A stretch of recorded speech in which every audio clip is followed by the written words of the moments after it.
عطية الوحيد اللي جه في مباراة الاهلي وصن داونز. علشان كده بداية تشكيل غلط، قراية المباراة غلط، قرف بالواسطة، وواحد ما بيعرفش يشوط الكورة اساسا داخل يشوط ضربة ترجيح. اقسم بالله هو ما بيعرف يشوط الكورة في العادي، يعني العادي بتاعه هو ما بيعرفش يشوط الكورة. دخله يشوط ضربة ترجيح ليه؟ ده عمره ما عملها.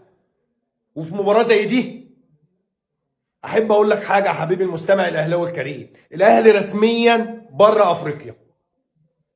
يمكن الزمالك نوعا ما عنده فرصه، الاهلي النهارده بتعادل النهارده رسميا بره افريقيا.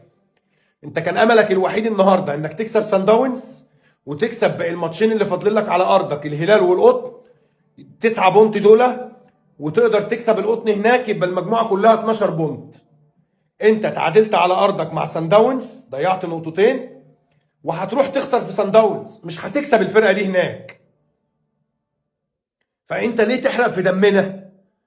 ولما انت مش قاري المباراه ومش مذاكر الفرقه اللي انت هتلاعبها، ما هو معنى ان انت عارف ان الفرقه دي بتبني اللعب من تحت ومحتاجه حد يكون عنده ضغط واستخلاص في الحته اللي قدام، وانت تلعب باربعه ما بيعرفوش لا بيضغطوا ولا يعرفوا يستخلصوا الكوره، يبقى انت عندك مشكله من اتنين: اما ما اتفرجتش على الفرقه وما تعرفش هي بتلعب ازاي، وده مستحيل، اما رقم اتنين انك مصر تحرق دمنا، يعني انت قاصد تحرق دمنا.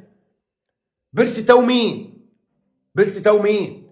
ما تلعب يا عم الفراوده اللي عندك، ما بيعرفوش يجيبوا جون بس بيعرفوا يضغطوا. واحد زي شريف هيضغط، واحد زي طاهر ما بيعرفش يلعب كوره وانا عارف كده، بس هيضغط وهيستخلص الكوره. حرق دم مستعجل.